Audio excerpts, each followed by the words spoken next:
mentioned we're beginning Aleph, Mem Ches, Mem Tes. Aches Mata Levi, Losifkod, the Mata Levi, the tribe of Levi, Losifkod. They should not be counted, as we'll see in a moment, Vesroshem Losiso. And they should not, their heads should not be acknowledged among the Jewish people. I mean, they will be counted, they will be acknowledged, they will be quantified, but not among the Bnei Yisrael. They'll be quantified differently than the rest. Let's see Rashi. Meaning they're not going to be counted together with the other Jews. The other Jews, we said, they're only eligible for counting if they're 20 years and above. They're of the age of conscription. The Leviim will not be acknowledged and counted within that number. They'll be counted and acknowledged differently. Why? Firstly,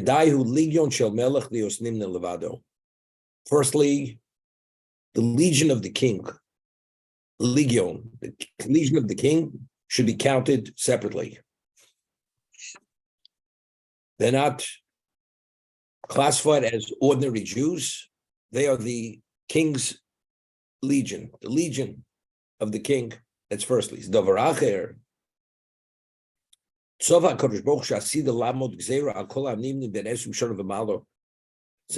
Hashem had seen that the decree of everybody from the age of 20 and above will die over that 40-year period as a result of the Chet Meraglim, therefore, so if they were counted among that classification, the decree was on that classification, on that grouping.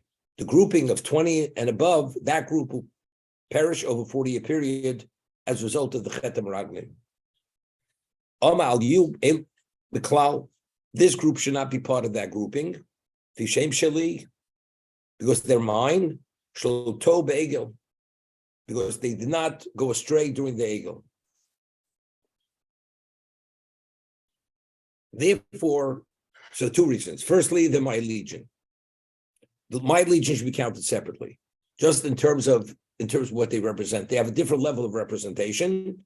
Therefore, they're counted differently than the rest. Secondly, because Hashem had seen that the decree would be come on the Jewish people that anybody between the age of 20 and above would die. So therefore, that not part of that classification, they count from the age of 30.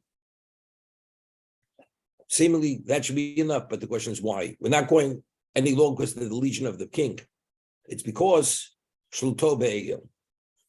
because they didn't go astray with the Egel. Let's understand. The Chet Meraglim,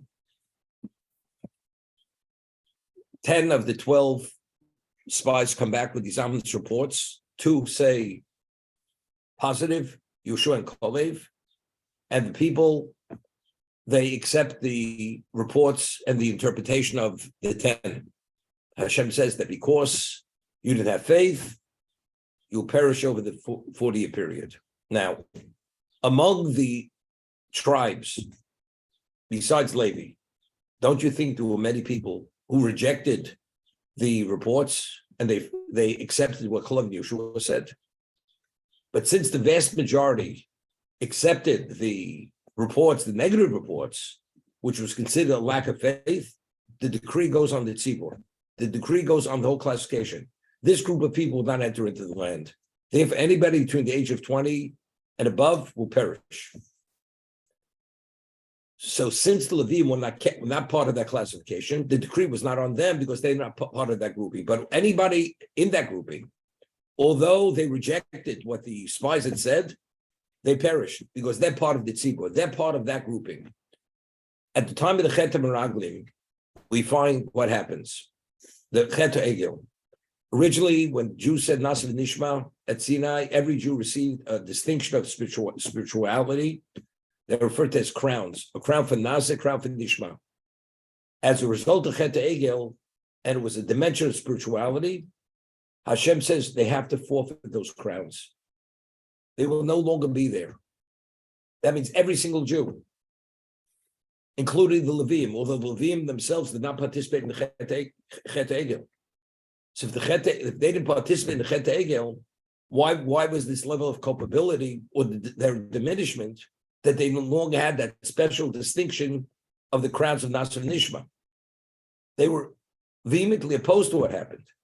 It doesn't make a difference. That since they are part of Klal Yisrael, and the decree was on Klal Yisrael, that they will no longer be have that special relation with Hashem. The Leviim being part of that grouping, that group no longer has that special relation with Hashem, and therefore, as a result of that, the relationship is arm's length, because the Leviim are part of that grouping. Here, when we're speaking about perishing in the desert, if they be part of that grouping, the decree goes on the grouping. Everybody between the age of 20 and 40 and above would have to die. But because they're not part of that classification, they're not part of that decree, therefore they were able to live despite the decree because it had no relevance to them.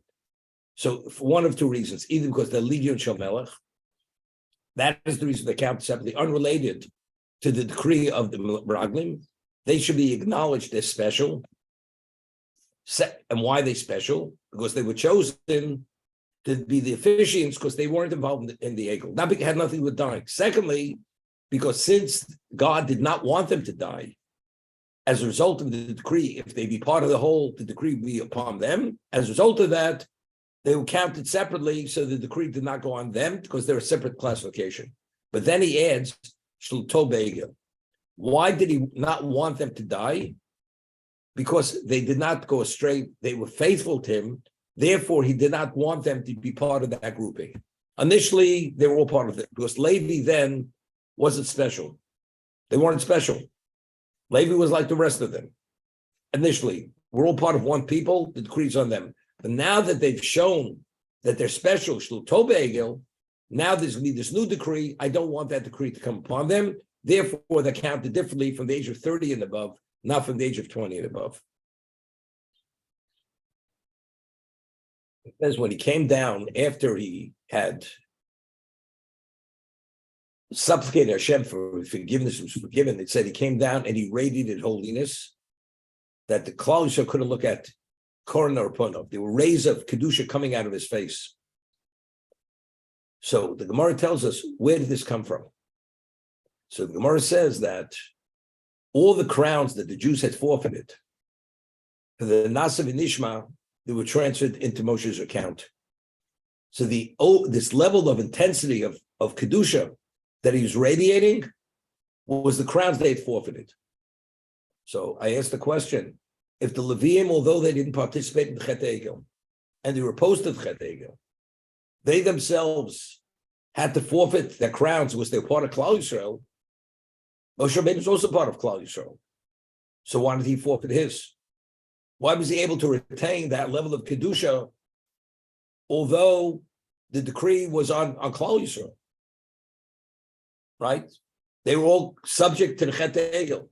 Initially, we had said that if the Jews wouldn't have sinned with Chet Egel, they would have lived eternally. Only because of the Chet Egel, they reverted back to post-sin of Adam. Moshe Rabbeinu also. Moshe Rabbeinu died. So you see that what? He also reverted back to post-sin of Adam, due to the Chet Egel. So if that's the case, why did he have the merit to assume all the crowns of the Jews where he's part of Klal Yisrael? And if all Klal Yisrael had to forfeit that level of distinction, why did he forfeit his, being part of the group, being part of the whole? Because he saved Klal Yisrael. He was willing to forgo he said, erase me. Hashem said, I'll pick you. That was later. There's nothing to do with this.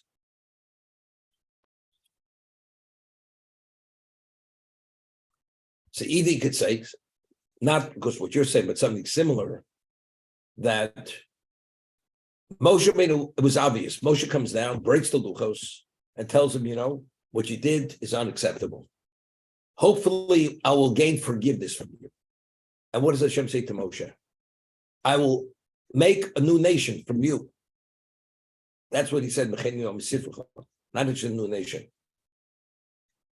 So Moshe Rabbeinu, evidently, since it was obvious, as Yeshua and Kalev, or they were part of the classification of 20 and above, because of what they did and what they represented publicly, that removed them, despite the classification, that they ascended above it, Moshe Rabbeinu being the one who gained forgiveness and had them reinstated, as a result of that, he was worthy to assume that level of distinction, as Yeshua and Kalev did, despite the decree on the classification. That's firstly. Secondly, Moshe Rabbeinu was even more than that. Not only did he gain the forgiveness and the reinstatement with the Luchas Shnios, with the second set of tablets, Moshe Rabbeinu was Shokol Connect Yisrael. He was the equivalent of the Klal Yisrael. He wasn't just an individual part of Klal Yisrael. He was the equivalent of all of them. As a result of that, he, as Klal Yisrael, assumed that level, a more advanced level. On him being Klal Yisrael, that decree was not upon him. If he be an individual is part of the whole. Moshe Rabbeinu was not an individual. Moshe Rabbeinu was the total Klal Yisrael. As a result of that, he was not affected by the Chet Egel in terms of his dimension of Kedusha for that reason.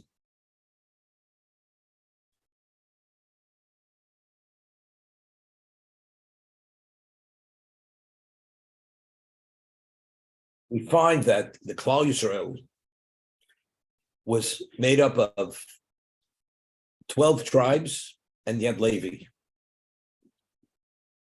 The way they traveled, the formation of traveling, you had 4 camps, and each one is in a different direction. And then you had Machna Leviim. You had the Leviim, which encircled the Mishkan, which was the center.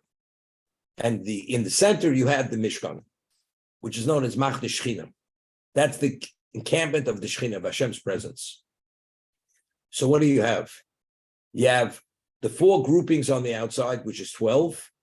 And then you have the center is what is Levi, encircling the Mishkan, but the core is the Shechina, right?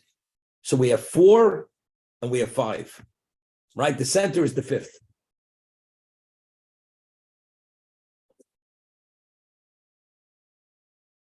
I always mention the name of Maharal of Prague. What does the number 5 signify? 5 is considered coalescing. Everything is coalesced. Everything's brought together. And he says this many times in the verse Hashem. 4, if you have 4 things in 4 corners, each one has nothing to do with the other. But if you put something in the center, that center point brings it all together. What gives Klal Yisrael their value? What exists in the center? Because they're all bound and committed to what's in the center. What's in the center? It's 4. There are 4 different directions. But the Shechina, the Mishkan in the middle, that is the focal point, and that combines and coalesces the whole Jewish people to be one entity. Without that, we have no value. We're 4. We're separate parts. What makes us whole and one entity? Because we're connected to the core. The core, the center, is the Machna Shechina. That's 5. Okay? But it's interesting. We had mentioned that why is Klal Yisrael 13? So we mentioned because 13, Gematria of Echad is 13. And that's what we find in the Mishkan. How many materials were needed to build the Mishkan? There were 13 materials. Yud Gimel. That's Echad. Because if this is going to be the domicile for the Shechina, it has to reflect who he is, which is Echad. Therefore, it's 13. Klal Yisrael being the Am Hashem, we have to reflect the Achdus, the unity of Hashem. So we're Echad. The number is 13. But the Maharal brings it to another level. Not only are we 13 in our number, we're 13 even in the gradations of Klal Yisrael. In terms of who is the most spiritual of all the tribes, Shevet Levi, correct?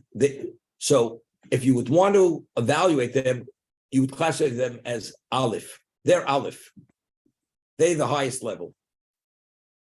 They did not participate in the Chet Egel. They're Aleph. They would, and because of that, they were chosen to be the officiants of Hashem. They did not have a portion in the land because they're dedicated to serve Hashem. they're Klaus's representatives to officiate in the Mishkan Beis Hamikdash.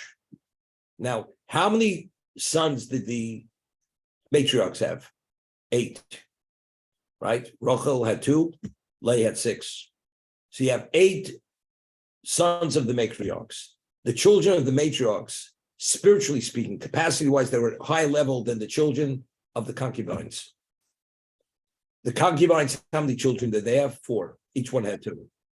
So the gradation of Klal Yisrael is Aleph is Levi, Ches is Bnei Geviros, the children of the matriarchs, and 4 is Dalid is the children of Bil and Zilpah, the Pelagshim, the concubines. So not only are we 13 in number, even the gradation of Kedusha were Aleph Ches Dalid. That's the Maral of Prague. So the totality of Klal Yisrael, the 4 groupings, each one another direction. And you have the Shechin in the middle is what? That's the core that binds us. But which tribe encircles the center? Shevet Levi. So the Aleph, and then you have the Ches, and the others all around. That's the totality of Klal Yisrael.